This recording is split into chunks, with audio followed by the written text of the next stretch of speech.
Hey, what's up? John Sonmez from SimpleProgrammer.com.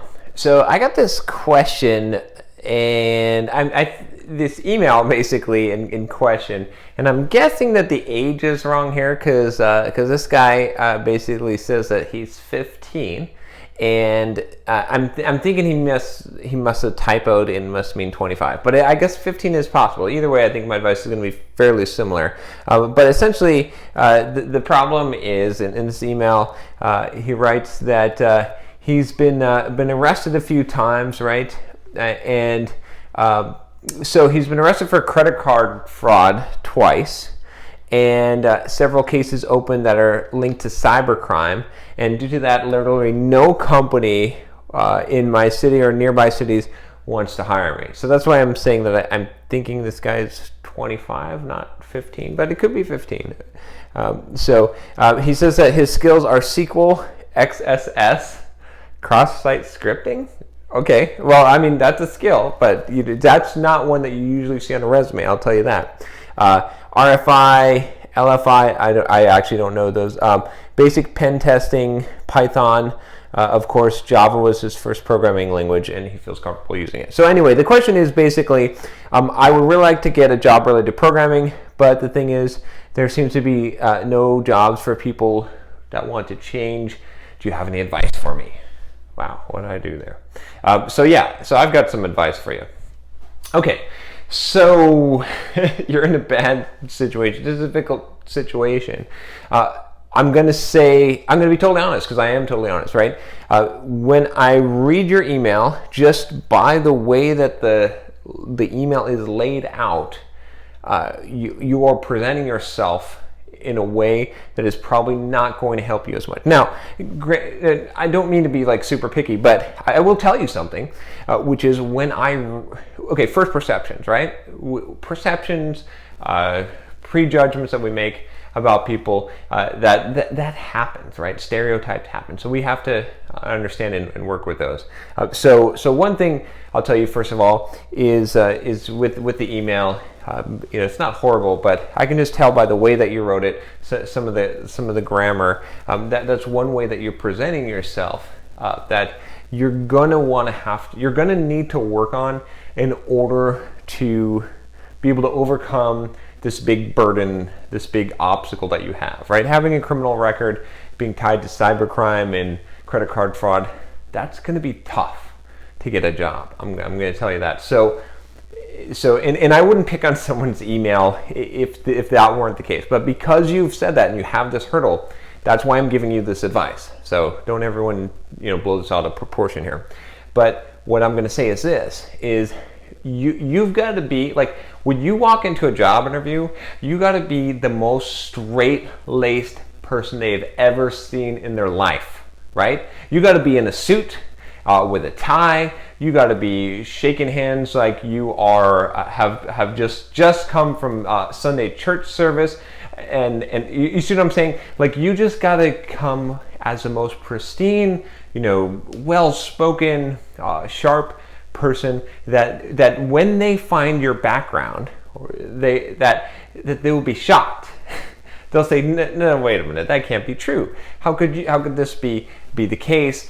And then you can now play the story of, I was young, I was stupid, I had such problems in my life, but I learned from this experience, and that's why I'm here today. Is I am making a difference, and I want to help other people, young people who have gone through a similar problem, and help them from my experience. And that's why I'm here, trying to get this job, trying to do good work, right?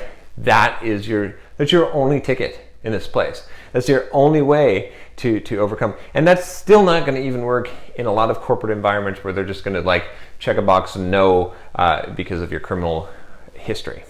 So that's the approach I would take. It's going to take a lot of polish. I mean, you put yourself at a distinct disadvantage in life. I'm going to tell you this plainly, right? Gosh, that sucks, right? So if you want to join the regular working force and get a good job, you're just going to have to do that. You're going to have to realize, and most people get upset because of stereotypes. Hell, I get upset because of stereotypes sometimes, but you have to recognize that it's going to happen.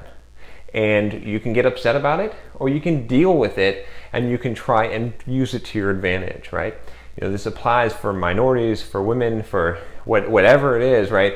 I don't want to go too far off topic, but if you have a criminal record, right, whatever it is, heck, if you have a deformity, right, or handicap, you're going to get prejudice, you're going to get stereotypes, and you can cry about it, and you can whine about it, and you say life isn't fair, and I agree with you. It's not fair, but you can deal with it in a way that's advantageous to you.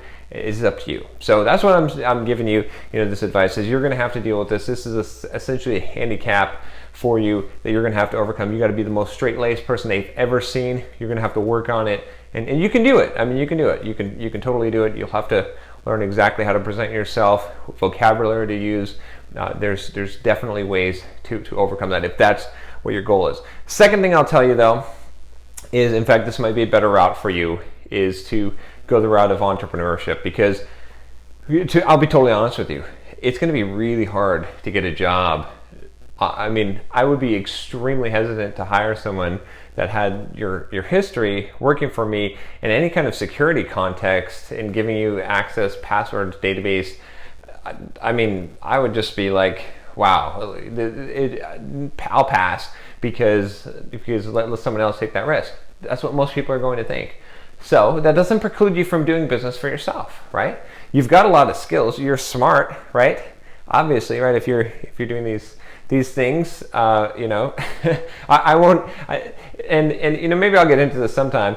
But my childhood involved a little bit of cyber crime and things I shouldn't have been doing on the internet and with computers at one point. So I understand it, But I think you can use those smarts to good, So even if you do the entrepreneurial route, make sure you go straight-laced, but figure out where you can utilize those skills and build a business. I mean, in order to really get into the world of hacking and you have to have some kind of business sense and street smarts, which you do, which is perfect for entrepreneurship. So think about a business idea. Think about how you can, and look at the people that can teach you these things. Read a lot of good books on building a business.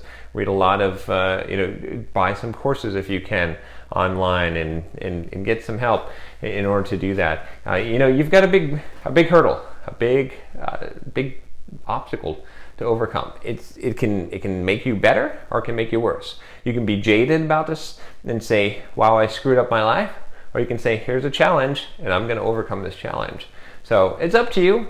I wish you well. I hope that you are able to overcome this challenge and grow from it and help other people perhaps that are in a similar situation, honestly. But anyway, thanks for the email, and I wish you well. If you like this video, don't forget to subscribe to the channel. I'll talk to you next time. Take care.